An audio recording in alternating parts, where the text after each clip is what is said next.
Congratulations, Tony. This is a really fantastic show. Thank you. A lot of fun stuff that happened on the show. That's great to hear. Thank you, David. You're welcome. I wanted to follow up on a report that Sean had over on Fightful about this show. There were two talents that apparently were booked and then taken off the show, and that was Killer Kross and Scarlett. Is that true? And if so, why were they taken off the show after they were booked? They weren't booked by nothing was really booked until I took over. I think there was some stuff that had been announced, but they had never been announced on the show. And given some of the stuff on the show, I thought, like for example, I really like him a lot. I like Killer Kross and Scarlett. I don't think they were specifically locked into any match or specific thing, although it's possible the prior management had talked to them. I think the prior management had talked to a lot of people. But I tried to stay true to the stories of Ring of Honor, and I want to build a new era of Ring of Honor, and I tried to feature a lot of the former names and a lot of names of the past, and also debut some people in Ring of Honor for the first time, some wrestlers from AEW like Brian Cage and Swerve and others. And then, it was very cool, and there's a lot of people who have history in Ring of Honor who've wrestled there in the past or even recently who are in AEW. So I thank you for saying you like the show, and I thought it came out great. But yeah, when I took over the booking, I think there'd only been a few things announced, and that wasn't one of the things, and there was no match locked in or anything. But total respect for both of them, and could have easily seen that fitting in too. Great. Thanks. Hey, Tony, just want to start by saying congratulations on a great first event of Ring of Honor. I know we're fresh off of it, but do you have any updates as far as touring for Ring of Honor, television deals, or when the next event will be? I cannot give that information yet, but I wanted to make sure that this is a really special night. I consider it a transition show. It's been a while since Final Battle, and last month, it's been about a month now that I announced the agreement to purchase Ring of Honor. And this show, they had committed to some people. To Nick's point, there were matches that had been announced, and there were tickets that had been sold.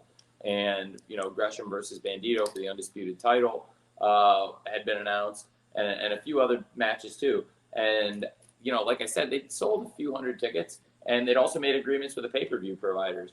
And I didn't feel right backing out on the fans or the business, and I thought we would make the best of a situation. I never expected to be here this weekend. I love being here with the fans. I cannot get out of this weekend fast enough and go back to Jacksonville. But it was a unique situation to do it this year. And with Ring of Honor having made the commitment, I thought it was the right thing to do. It was weird having Rampage on, and a great Rampage. If you guys haven't seen it yet, it's a great show. I'm really proud of both shows tonight. I think you'll really enjoy it. There's a lot to look forward to. It was, the Young Bucks were advertised. They were in two places at once. And Young Bucks versus Top Flight's a great match. Jimmy Hayter versus Sky Blue is a great match. The House of Black versus Fuego del Sol and Uno and Stu is a great match. And we had an amazing main event with Powerhouse Hobbs versus Keith Lee. It is a great main event and when you see it. So it's just a great night of wrestling. And it was surreal having both shows on the same night. And it was surreal being a part of this, coming to Ring of Honor, meeting people for the first time. Having Tony Schiavone in the back helping out is pretty surreal. How many times have we all watched the last episode of Nitro? And Tony's getting produced by new people, and it's a surreal situation. And, they didn't even take Tony with them, which they may have regretted during that Buck Bagwell versus Booker T match. And not because of anything those guys did. And Scott Hudson and Arn are fine, but I don't think Scott Hudson and Arn had ever called a match together. And that's one of the things I thought was good about having Caprice and Ian together tonight. They have a lot of chemistry and experience together. I didn't want to put a first time team out there because Arn and Scott are both great announcers, but they just didn't have the chemistry. So I thought it was unusual on in front of millions of people at that point to put a new team on the air. And I don't think it really felt authentic to the millions of people who watch WCW. So I did want to try to capture an authentic experience. And, it was a Ring of Honor show. It was very different from what we would do with AEW. There were different people involved. And I tried to do as many things from the onset to make it authentic to the Ring of Honor fan, but also make it clear we're launching a new era, and the whole thing was awesome. No, thank you. That's a good question to ask. I'm not sure where it's going to end up. and when it's going to happen. But we've had really good conversations with Warner Media. I think they're really impressed by what we've done with it. And they were really cool because I have a TV contract and they didn't have to let me do this show. And what Ring of Honor was and what it would have been.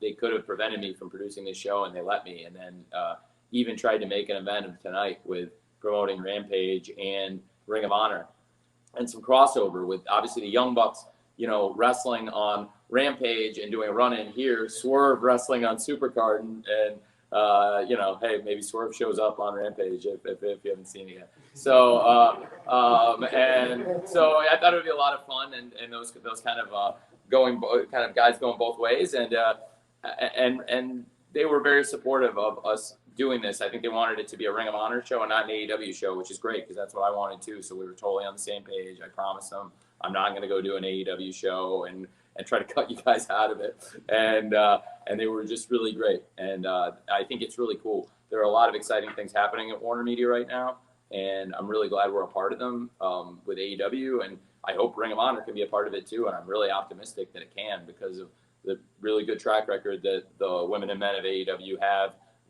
putting on great shows and working hand in hand with Warner Media. It was a really good week for us. Last few weeks, Dynamite has ranked in the top 3 shows on cable. The only 2 shows, both times, the only thing that's beaten us in the last few weeks has been the ESPN NBA doubleheader, which they paid billions of dollars for. So it's a very strong place in the world of television and the world of professional sports and media that AEW sits in right now. And now Ring of Honor, because of those relationships, I think is in a better position than it's ever been before to capitalize, and hopefully we can bring Ring of Honor to a great audience.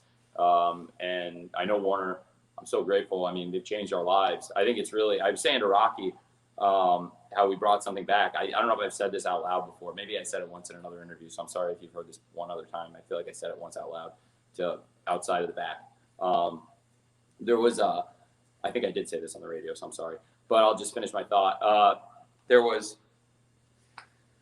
so long there was wrestling on TNT, and for a lot longer TBS, and it's just been a thing for a long time. And it was really cool we were able to bring it back. And when we started AEW, I did not have a good relationship with New Japan. They were not happy about this, and they did not trust me at all. And actually, their partner at the time was Ring of Honor, and it meant a lot that over the course of time, of course, now I think Ring of Honor is in great hands. The history of Ring of Honor is in great hands. I'm very grateful to everybody that made tonight possible. But I was saying to Rock, how cool is it that we've put all this back together now? The New Japan Ring of Honor relationship is repaired. You see Minoru Suzuki is the new Ring of Honor TV champion. Great milestone, as we were saying, that it's the first championship in America Suzuki's ever won, which is pretty amazing with all the great championships he's won in his career.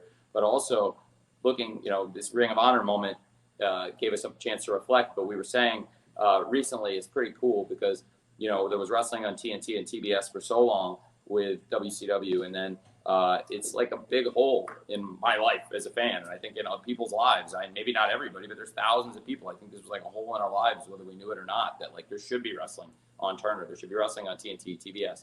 And it was great to bring it back, but it's also great to repair the relationship with New Japan. And then be able to bring Yuji Nagata back to TNT, and to be able to bring Ishii to AEW, and hopefully he can come back again and bring other great stars from New Japan that haven't been over here yet. And now to bring Suzuki to Ring of Honor and have him be the TV champion, and so many great stars from AEW have gone to New Japan. And again, that's a relationship. I think it's the wrestling company that's on TNT and TBS. It just feels right. They should have a relationship with New Japan, and Ring of Honor should have a relationship with New Japan. And now it's all come together. So I think that's really cool.